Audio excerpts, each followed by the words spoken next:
Hey folks, Holly here. Welcome back to the channel. So today I wanted to take a quick little moment to talk about dry fasting.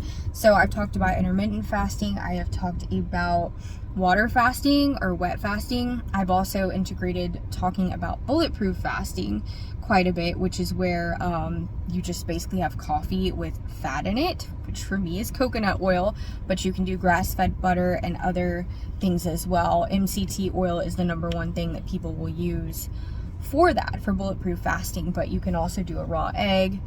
You can do all kinds of things. So with dry fasting, essentially what it is it's basically where you're fasting, you're not eating, and you're also not drinking. This means you are not having any water, which I'm going to tell you up front, I don't like the idea of dry fasting. I don't think it's healthy, and this is just my opinion. I'm not a healthcare professional, like I always tell you. But some of the benefits from dry fasting that people will boast about are things such as weight loss and the deceleration of aging, so like slowing down the aging process, and reduced inflammation, and there are a few more benefits as well, but not a whole lot. So if you are someone that isn't super active, this might be something that would be a little bit easier for you. If you are someone that sweats a lot or someone that's very, very active, I definitely don't recommend going on a dry fast for really any length of time. So some people will attempt to dry fast for just like, let's say their eating window is 8 hours, and let's say they're, kind of like with intermittent fasting. So like, let's say your eating window is 8 hours and then you go 16 hours without eating. Well, if someone is attempting a dry intermittent fasting, they will go the 16 hours without food or water, anything whatsoever. So I think that's something that's really difficult to do. I mean, obviously doing it for like 12 hours or 16 hours is going to be a lot less risky than doing that for, a 24-hour period or a 48-hour period. So it's just not safe to do for an extended period of time by any means. So things that can occur when it comes to dry fasting, you can have things like heart palpitations from lack of electrolytes, lack of hydration.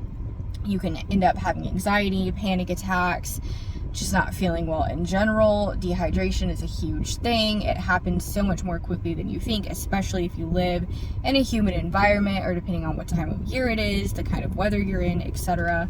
So the idea of losing electrolytes, it's not a healthy thing.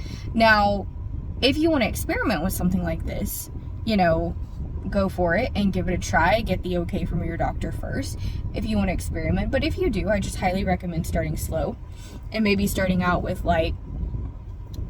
just trying for a few hours to start with, or just trying, overnight. I get so thirsty, I drink water in the middle of the night when I get up to go to the bathroom, which is one time. But anyways, long story short, you can start with however long you sleep. If it's 6 hours, if it's 8 hours, whatever kind of person you are, how much you sleep, start there.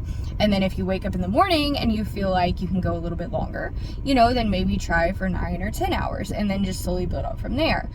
But I definitely, if it were me, would never attempt to go more than 12 hours. I personally can't go more than probably about 6 hours without a drink. That's just me.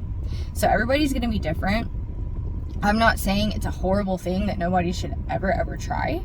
I just simply really don't recommend it. And I can see where there could be a little benefit here and there, but I just think there are so many other ways of getting in benefit from regular fasting, from bulletproof fasting, intermittent fasting, or from just wet fasting, water fasting, and just drinking water at least and electrolytes if nothing else. That's going to be a much healthier way to reduce your inflammation, to slow down your aging process, to help aid you with weight loss and all of these things that fasting is good for, which is virtually everything.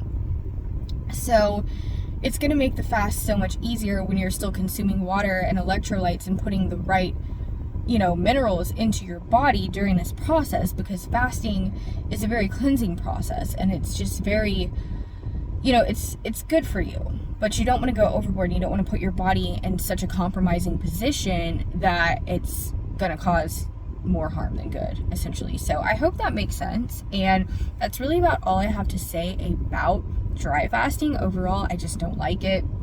I don't like the idea of it, and that's just my personal opinion. So I've never even tried it, and I don't plan to, but I thought I would touch on it briefly. So anyways, I will get out some more good video content soon with some different topics that we can discuss, topics we have not discussed before, and I look forward to that. So with that being said, I thank you guys for watching, and I'll see you in the next video. Bye.